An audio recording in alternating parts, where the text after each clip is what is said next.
ጤና ይስጥልኝ ሰላምታችን በያላችሁበት ይድረስ እያልን በዕለቱ የተሰሙ ዋና ዋና ጉዳዮችን ወደ እናንተ ይዘን ቀርበናል። ቻናላችንን ላይክ፣ ሼር እና ሰብስክራይብ ታደርጉ ዘንድ እየጋበዝን የዕለቱን ዜናዎች አበይት ነጥቦችን በማስቀደም አሁን እንጀምራለን። በርካታ የኤርትራ ደህንነቶችና ሰላዮች ሻዕቢያ መክዳታቸው ተሰማ። ሰላዮቹ ከከዱ በኋላ ኢሳያስን ለመገልበጥ የኢትዮጵያ ደህንነት ተቋምን እየተቀላቀሉ እንደሆነ ታውቋል። በዝርዝርና በትንታኔ እንመለከተዋለን። የራሱን ቀብር ስነ ስርዓት የፈጸመው ግለሰብ ዓለምን እያነጋገረ ነው። ግለሰቡ በቀብሩ ዕለት መልእክት አስተላልፏል። ምን ነግራችሁ ጉዳይ ነው። ትራምፕ ጠቅላይ ሚኒስትር አብይ ጠንካራ መሪ ሲሉ አወደሱ። ግድቡ የተገነባው በአሜሪካ ወጪ ነው የሚለው የሐሰት ክስንም ደግመውታል። ጠቅላይ ሚኒስትር አብይና አልሲሲን ፊት ለፊት ለማገናኘት እንደሚሞክሩም አስታውቀዋል። ትሰሙታላቸው።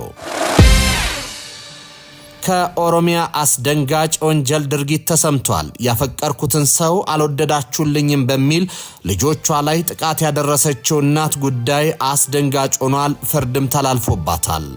የተወደዳችሁ የቻናላችን ቤተሰቦች እነዚህንና ሌሎች መረጃዎችን ይዘናል። አሁን በዝርዝር ወደምንመለከታቸው መረጃዎች እናመራለን። በርካታ የኤርትራ ደህንነቶችና ሰላዮች ሻዕቢያ መክዳታቸው ተሰማ።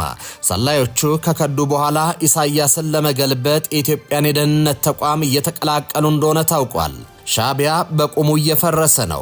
በምስራቅ አፍሪካ ፖለቲካ ውስጥ ለዘመናት በሚስጥራዊነቱና በታማኝነቱ የሚታወቀው የኤርትራ የስለላ መዋቅር ከውስጥ እየተሸረሸረና አባላቱ ወደ ኢትዮጵያ የደህንነት መዋቅር እየገቡ መሆኑን አንድ አዲስ ትንታኔ አረጋግጧል። ሆርን ሪቪው ባወጣውና ጥልቅ የደህንነት ምንጮችን በጠቀሰው ዘገባ ይህ ክስተት ድንገተኛ ሽሽት ሳይሆን ስልታዊና የተዋቀረ የደህንነት መረጃ ፍሰት ኢንቴሊጀንስ ሪአላይንመንት መሆኑን አመላክቷል። ሪፖርቱ እንደሚያብራራው የኤርትራ መንግስት ፓርቲ ህግደፍ ለዓመታት የገነባውንና በጥርጣሬ እንዲሁም በፍጹም ታማኝነት ላይ የተመሰረተው የደህንነት ግብ ስንጥቃት እያሳየ ነው። ቀደም ሲል በሽግግር ዓመታት ውስጥ በአዲስ አበባና በተለያዩ የኢትዮጵያ አካባቢዎች ተሰግስገው የነበሩ እንዲሁም በጎረቤት ሀገራትና በኤርትራ ውስጥ የሚንቀሳቀሱ የኤርትራ የስለላ ወኪሎች አሁን ላይ ፊታቸውን ወደ ኢትዮጵያ ብሔራዊ መረጃና ደህንነት አገልግሎት ላይ ኒስ እያዞሩ ነው። ይህ ሁኔታ ለኢትዮጵያ መንግስት የኤርትራን የደህንነት መዋቅር ከውስጥ ሆኖ የማየትና የመቆጣጠር እድል ፈጥሮለታል። ምንጮች እንደሚጠቁሙ ከፕሬዝደንት ኢሳያስ አፈወርቂ የቅርብ የፖለቲካና ወታደራዊ ክበብ ውስጥ ያሉ ከፍተኛ ባለስልጣናት ሳይቀሩ ለኢትዮጵያ ባለስልጣናት በሚስጥር መልእክት በመላክ ስርዓቱን ለመቀየር የሚደረግ ማናቸውም አስተማማኝ ጥረትን ለመደገፍ ዝግጁ መሆናቸውን እየገለጹ ነው።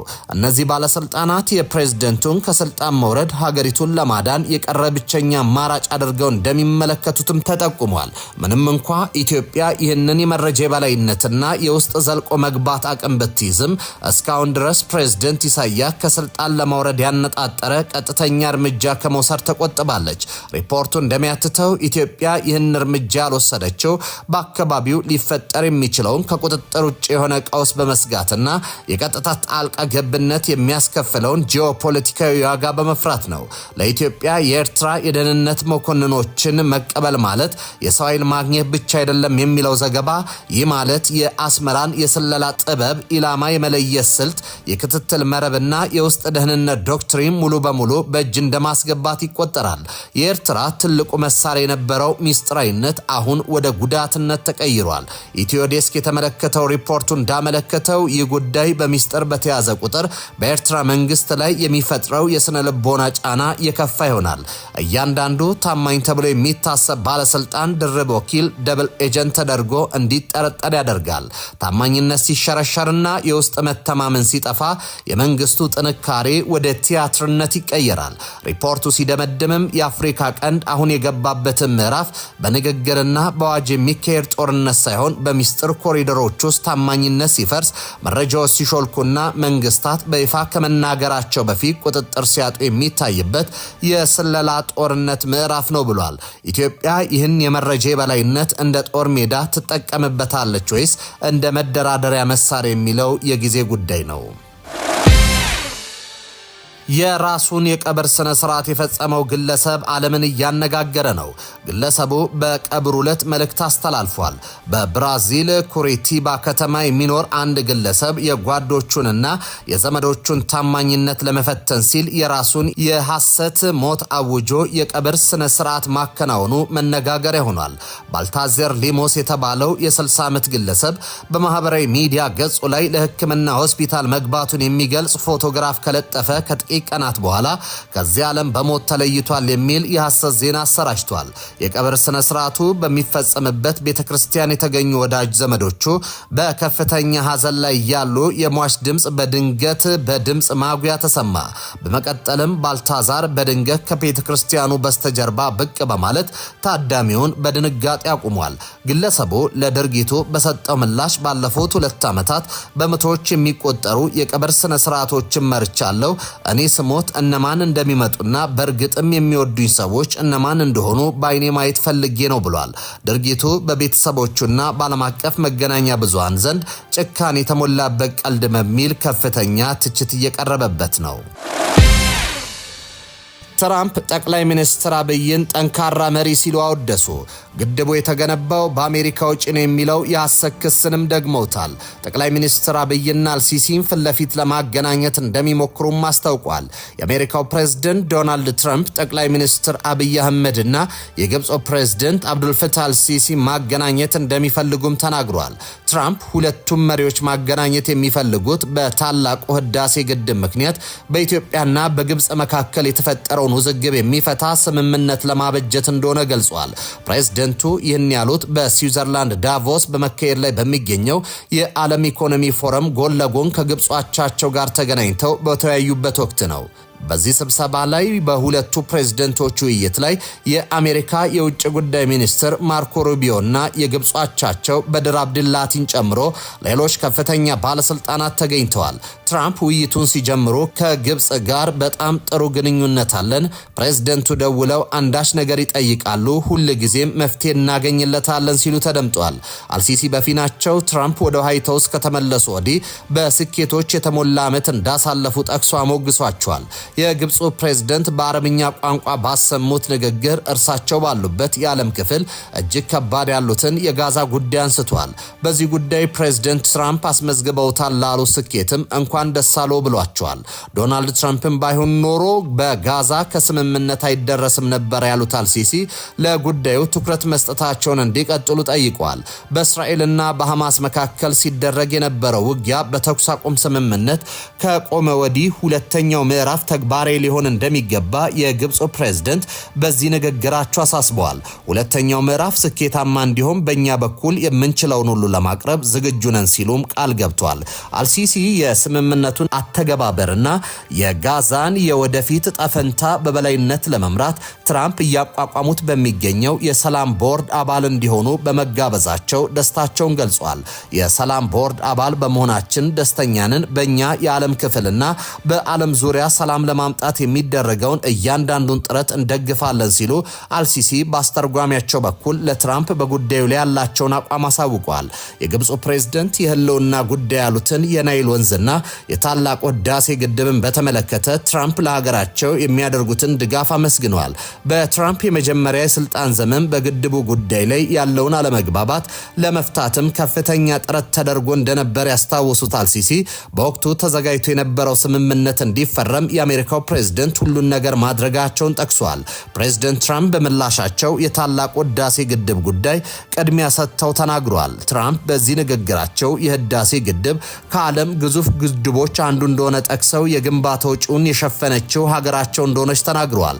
ዶናልድ ትራምፕ የህዳሴው ግድብ ወጪ በአሜሪካ መሸፈኑን በተመለከተ ሲናገሩ ያሁኑ የመጀመሪያቸው አይደለም። ከቀናት በፊት በሰጡት መግለጫም ይህን አስተጋብተው ነበር። የአሜሪካው ፕሬዝዳንት የወጪው ጉዳይ የተመለከተ አወዛጋቢ አስተያየት ለመጀመሪያ ጊዜ የሰጡት በመጀመሪያ የስልጣን ዘመናቸው ወቅት ነው። ትራምፕ በንግግራቸው ላይም በህዳሴ ግድብ ላይ እጃቸውን ያስገቡት በመጀመሪያ የስልጣን ዘመናቸው መገባደጃ እንደሆነ አስታውሰዋል።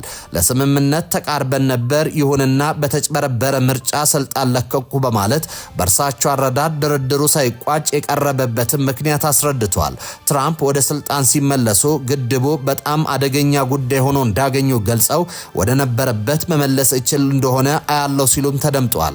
ግድቡ የናይል ወንዝን ይገታል ያለው ትራምፕ ከረጅም ጊዜ በፊት ሲገነቡትና ፋይናንስ ሲያደርጉት ውይይት ሊደረግበት የሚገባ ነበር ሲሉ የግብፅን አቋም ያስተጋባ የመሰለ አስተያየት ሰጥቷል። የአሜሪካው ፕሬዝደንት በንግግራቸው በግብፅና በኢትዮጵያ መካከል ውጥረት ለፈጠረው ልዩነት መፍትሄ ለማበጀት የተለያዩ የጋራ ሙከራዎችን እንደሚያደርጉም ተናግረዋል። የ79 ዓመቱ የአሜሪካው መሪ የሙከራዎቹን ምንነት በዝርዝር ሳያብራሩ ቢቀሩም ጠቅላይ ሚኒስትር አብይና ፕሬዝደንት አልሲሲን ፊት ለፊት የማገናኘት ሐሳብ እንዳላቸው ግን አሳውቋል። ትራምፕ ለፉት 12 ዓመታት ገደማ ግብፅን በመምራት ላይ የሚገኙትን አብዱልፈታህ አልሲሲን ጠንካራ መሪ ሲሉ ጠርቷቸዋል። በኢትዮጵያ ጠንካራ መሪ እንዳለ ሰምቻለሁ ያሉት ትራምፕ ይሁንና እናንተን እንደማውቀው እሱን አላውቀውም፣ ነገር ግን ጠንካራ ሰው ነው። ስምምነት ማድረግ እንችል እንደሆነ ለማየት ሁለታችሁንም ለማገናኘት እሞክራለሁ ሲሉ ለግብፁ ፕሬዝደንት ነግሯቸዋል።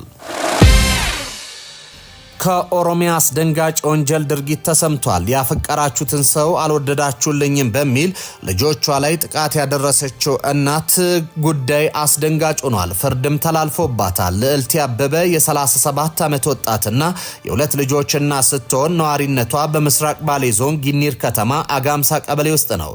ልዕልቲ ከቀድሞ ትዳሯ ሁለት ልጆች እንዳፈራችና የቀድሞ ትዳሯን አፍርሳ ወደ አርሲ ሻርካ ወረዳ የመጣችው ስራ ፍለጋ ሲሆን ለጊዜው ሁለቱን ልጆቿን እዚያው አባታቸው ጋር ጥላ እንደመጣች የምስራቅ ባሌ ዞን ፖሊስ ዋና መምሪያ የወንጀል ምርመራ ዋና ክፍል ኃላፊ ተናግረዋል። የወንጀል ምርመራ ዋና ኃላፊ ኢንስፔክተር አሻግሬ ጥላሁን እንደተናገሩት ልዕልቲ ስራ ከጀመረች በኋላ ከአንድ ሰው ጋር ተዋውቃ ወደ ፍቅር በማምራት ቤት ተከራይተው መኖር ይጀምራሉ። በመቀጠልም ልጆቿን የተሻለ የትምህርት ዕድል እንዲያገኙት በሚል ሰበብ ወደ ጊኒር ከተማ በማምጣት ለማሳደግ ተወስናለች። ሐምሌ 3 ቀን 2015 ዓ.ም ልዕልቲ ልጆቿን ከአርሲ ዞን ሸርካ ወረዳ በማስመጣት አብረው እንዲኖሩ ታደርጋለች። የተከራየችው ቤት እጅግ ጠባብ በመሆኑ በፍቅር የተግባባችው ሰው ሲመጣ የ7 ዓመቷንና የ15 ዓመት ሴት ልጆቿን በመጸዳጃ ቤት እንዲያድሩ ታደርግ ነበር። በዚህ ድርጊት ሁለቱ ልጆቿ በመቃወም የወንድ ፍቅረኛቸውን አምርረው ጠሉት። ልዕልቲ ግን ልጆቿ ያፈቀረችውን ሰው በመጥላታቸው ተደጋጋሚ የአካል ጉዳትና ድብደባ ትፈጽምባቸው እንደነበርም ተገልጿል። የእናታቸውን ድርጊት ይፋ አውጥተው ላለመናገር ለ2 ዓመታት በትዕግስት የጠበቁ ሲሆን ልዕልቲ ግን ድርጊቷን ከዕለት ዕለት እየተባባሰ መጥቶ በተለይም የመጀመሪያ ልጇ ትምህርት አቋርጣ የጉልበት ስራ እንድትሰራና ፈጽሞ ከሰው ጋር እንዳትገናኝ በማድረግ ከፍተኛ በደል ስትፈጽምባት እንደነበር፣ የ7 ዓመት ልጇ ትምህርት ቤት ቆይታ ስትመጣ የቤቱን ገበና ለሰው አወራሽ በማለት ከግርፋትና እንግልት አልፎ ወደ አካል ማጥቃት መሸጋገሯን ዋና ኢንስፔክተሩ ተናግሯል። ህዳር 9 ቀን 2018 ግን በእናታቸው የተፈጸመ ያለው ድርጊት ይፋ የወጣ ሲሆን በዚህ ዕለትም ታዳጊዋ ለመምህራኖቿ በመናገሯ ጉዳዩ ፖሊስ ዘንድ ይደርሳል። በእህቷ ላይ የደረሰው አካላዊ ጉዳት ታይቶ ለሕክምና የተላኩ ሲሆን የድርጊቷ ፈጻሚ ልዕልትም በቁጥጥር ስር ውላ ምርመራው በተጎጂዎች ቃልና የሕክምና ምርመራ ውጤት ተጠናክሮ ለአቃቤ ሕግ ተልኳል ብሏል። አቃቤ ሕግም ከፖሊስ የቀረበውን ምርመራ መዝገብ ተመልክቶ ታስቦ በሚፈጸም ከባድ የአካል ጉዳትና በህፃናት የጉልበት ብዝበዛ ወንጀል ክስ ተመስርቷል። ክሱን ሲከታተል የቆየው የምስራቅ ባሌ ዞን ከፍተኛ ፍርድ ቤት ጥር 6 ቀን 2018 በዋለው ችሎት ተከሳሽ ልዕልቲ አበበ ጥፋተኛነቷን በማስረጃ በማረጋገጡ በ25 ዓመት ጽኑ እስራት እንድትቀጣ ወስኗል።